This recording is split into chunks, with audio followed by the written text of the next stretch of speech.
Et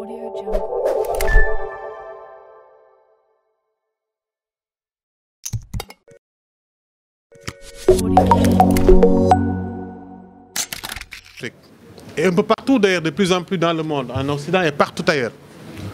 Sur les questions politiques, on veut nous remettre, on est en train de passer du débat d'idées, d'arguments, à des clashs entre personnes.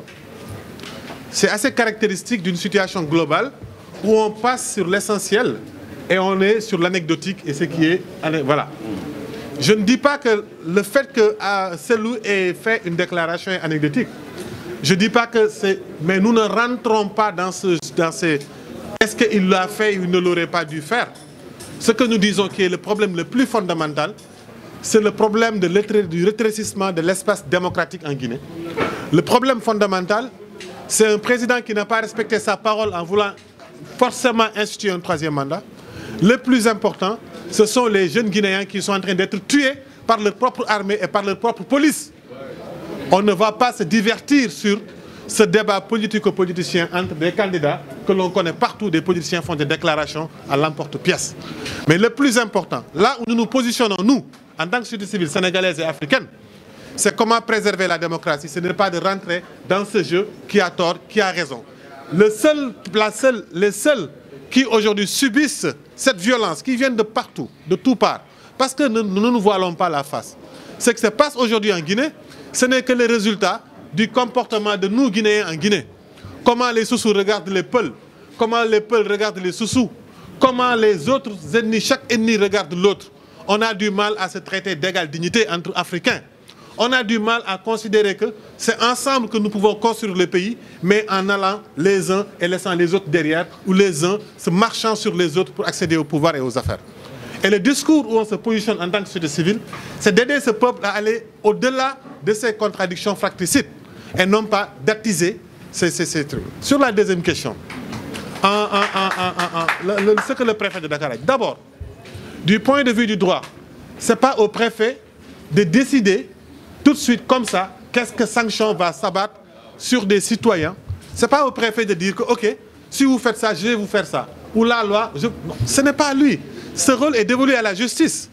C'est une autorité administrative. Il autorise ou n'autorise pas.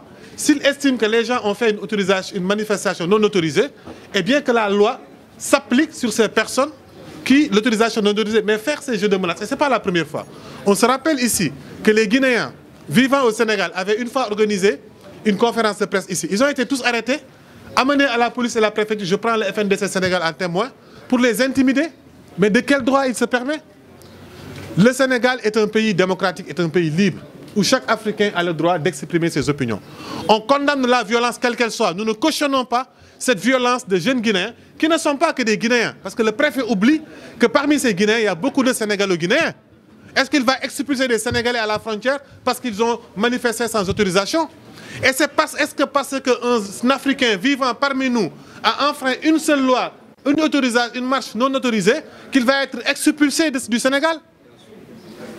Est-ce que ces menaces ne sont pas disproportionnées par rapport à la faute commise? Une faute qui se comprend dans un contexte où c'est des gens qui sont en train de perdre leurs frères, leurs sœurs, leurs petits-enfants, leurs mamans, leurs parents sont aujourd'hui entre les balles de Alpha Condé. On peut comprendre, ils ont un débordement d'émotions. Et au lieu de l'encadrer, au lieu de le comprendre, au lieu de l'encadrer, au lieu d'encourager que le Sénégal soit ce pays de la Teranga, eh bien le préfet sort le bâton et menace des Africains de les amener à la frontière. Eh bien, quelle frontière? Ces frontières tracées par les Blancs, ces frontières du colon, ces frontières qui n'ont existé qu'à partir de la colonisation parce qu'avant, nous sommes tous Guinéens, nous sommes tous Maliens, nous sommes tous Gambiens, nous sommes des Africains. Donc, il faut que nos préfets, il faut que nos politiciens soient à la hauteur des ambitions de la jeunesse africaine qui s'intègre et qui s'émancipe et qui veut dépasser ces clivages-là. Eh bien, s'ils ne le font pas, nous, on sera là pour leur rappeler ça.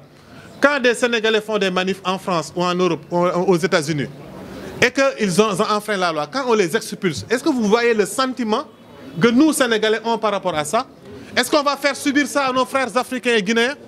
Eh bien, que le préfet revoie sa copie et qu'il se rende que l'Afrique progresse et que l'Afrique que nous vivons aujourd'hui n'est pas l'Afrique des années 60.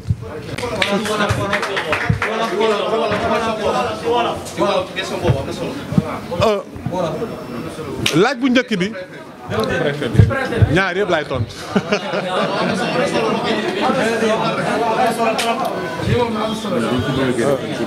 tu vois donc benn mooy que ñun nekkuñu ci xuloo ngaa yoowu Alpha Condé wax na lii Cellou Dalein wax na lii wax yu nga xam ne ay waxu politicien la ñun société civile sénégalaise bu ñu dee ba mobiliser wu ngir kii wax na lii kii wax na lee kii moo tooñ kële tooñut liñ ci yemb mooy nit ñiy dee liñ ci yemb mooy démocratie bi nga xam ne Alpha Condé nasaxal na ko ngir bëgg a toog ci nguur.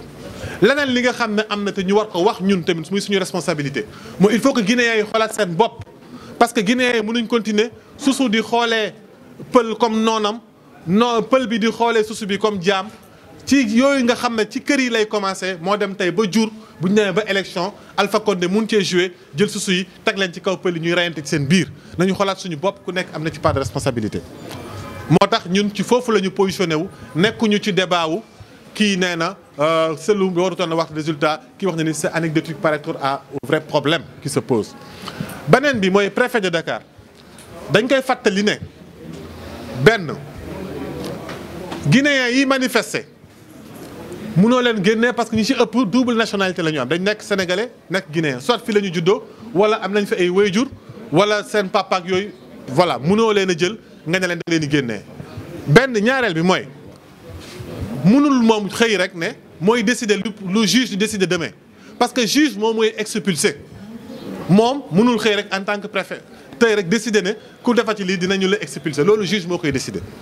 beneen bi mooy fan la leen di génnee ak ci yenn frontière la leen di génnee ay africains yoo xam ne seen i dañ nekk Sénégal seen papa yi seen yaay yi seen rakk yi seen doom yi ñu ngi leen di soldat seen leen di soxi bal muy dal ci seen kaw ñuy dee deret yaa ngi wala ngaan ci seen réew seen xol jeex ñu am lu leen naqari amuñu fu ñu ko waxee gisuñu ndimbalu président africain yi gisuñu ndimbalu même sénégalais yi def ko seen yëfu bopp gisuñu ku leen ne faral leen seen ronkoñ ñu ngi leen teg doole ba amuñ nu ñu def jaaxle gi ñu jaaxle ñu dem seen ambassadeur manifester fa de manière spontanée dëgg la jaarul ci yoon waruñ ko woon doxalee noonu mais dañu leen war a encadrer comprendre leen dugal leen fi ñu leen war a dugal wax ak ñoom ni ñu waree wax ak ñoom dimbali leen mais doo leen jël nga nag leen di dàq ci biti dàq leen ca xaj.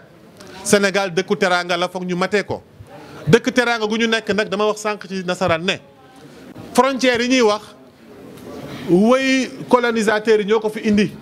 avant colonisation di commencer guinéen malien gambien dara amu ci woon ñun ñëpp ay sénégalais la ñun ñëpp ay africains la ñu woon. boo demee Guinée fekk fa Diallo fekk fa Sy fekk fa Ndiaye fekk fa Diop boo ñëwee Sénégal fekk ko fi boo demee Gambie waxi neex boo demee ba Niger fekk fa Tandian foofu fekk fa fii benn askan lañ benn peuple lañu. loolu nag foog suñu dirigeants yi muy homme politique yi autorité administrative yi am conscience su ne jeunesse africaine bi tey foofu la ñu taxawee te ci réew Afrique boobu lañ dox di jëm. nañ ko accompagner waaye bu ñu xool lu renforcer frontières yi nga xam ne tubaab bi moo ko fi indi woon te ñun te pour xaajale te buñ ko toppee duñu mës a jëm duñu gës a jëm kanam excusez-moi duñu mës a am développement bi nga xam ne moom la ñu war a am. loolu laa bëggoon a tënk ci question laaj yooyu ngeen tontu jaa ngeen jëf.